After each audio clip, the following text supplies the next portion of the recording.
It was one of those evenings where everything felt unnaturally still, the kind of silence that hangs in the air like the breath before a storm no one sees coming. The wind barely stirred outside, and the only sound inside our quiet suburban home was the steady ticking of the clock. I sat alone in the living room, eyes unfocused, watching the flickering television without registering a single frame. My mind was elsewhere, lost in a tangle of suspicion and unease that had been gnawing at me for months. Tonight, everything was coming to a head, whether I was ready or not.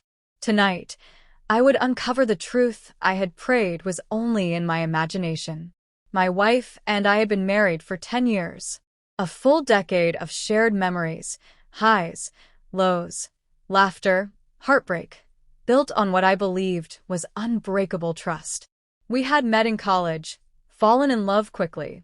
She had been everything I ever wanted, kind, sharp-witted, full of joy.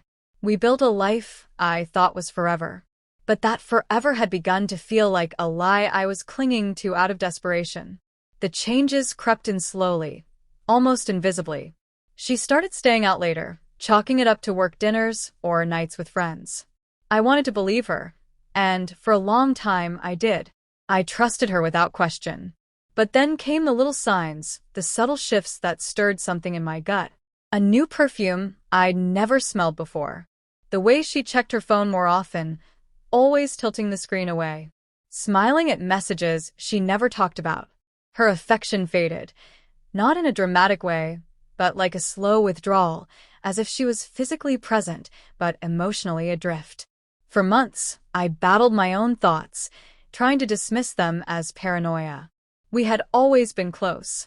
I had no real reason to doubt her, except for that relentless voice in my head that kept whispering something was wrong. It felt like living under a cloud I couldn't shake, always there, just out of reach. Then, everything unraveled. It started like so many other nights.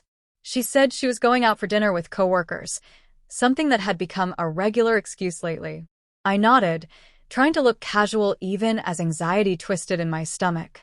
She had said the same thing before, many times, but this time felt different. There was something in her eyes when she looked at me, something cold that made my skin crawl. She left, and for the first time, she forgot her phone. My heart jumped. It was the opportunity one hadn't dared hope for, and it terrified me. Hands trembling, I picked it up. My pulse roared in my ears as I unlocked it. I didn't want to find anything. I wanted to be wrong. But there it was, a long thread of messages exchanged with someone named Mike. A name I had never heard before. A name never once mentioned in the years we had been together. The messages were full of affection, plans, and secret rendezvous, including one for tonight. It felt like a punch to the gut. I could barely breathe as I read through them. This wasn't a flirtation. It wasn't a mistake. She had been having an affair for months, living a second life behind my back while acting like everything between us was fine. I wanted to scream, to smash her phone, to destroy something, anything. Instead, I sat frozen, gripped by the crushing weight of betrayal. The woman I had trusted with everything, my partner, my best friend, had become a stranger. And tonight, she was with him, laughing, holding his hand, kissing him the way she used to kiss me. I didn't know what to do. Part of me wanted to chase her down, to confront her, to demand an explanation. But another part of me, the part too numb to move, stayed right where I was, stuck in a house that suddenly felt hollow. I waited. The hours crawled by. Midnight came and went. She still hadn't returned. My mind spiraled with questions. Was she with him now? Did she feel even a shred of guilt? Had she already decided I no longer mattered? Finally, around 1 a.m., I heard her car in the driveway. My heart thudded in my chest. This was it. I sat up, my body tense. A few seconds later, her footsteps echoed on the porch. The door opened with a soft click. She walked in, humming, cheerful, unaware I was watching from the shadows. She dropped her keys on the counter and hung up her coat, still wearing that glowing smile. The sight of it made me sick. How could she come home looking like that, like nothing had happened? And then she saw me. Her smile faded instantly. Her eyes widened in surprise. "Oh," she said, voice shaky. "You're still up." I didn't answer. I just stared at her. She shifted nervously, clearly rattled but trying to maintain her cool. "I was just out with the girls," she offered. "That work thing, remember?" I could hear the lie, clear as day. Instead of replying, I walked over to her.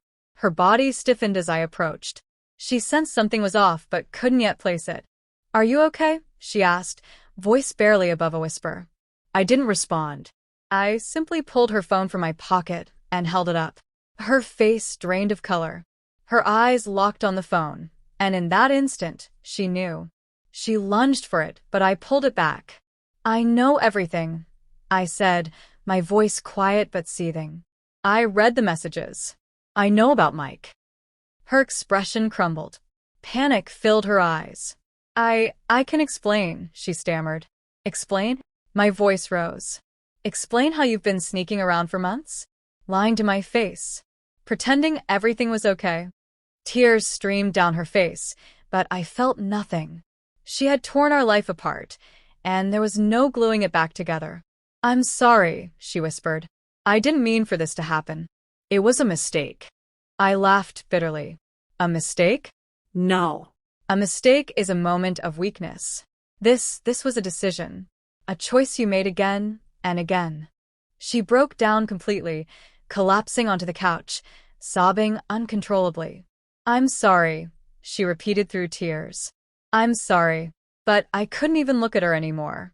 Her apologies were just echoes in a room that now felt empty.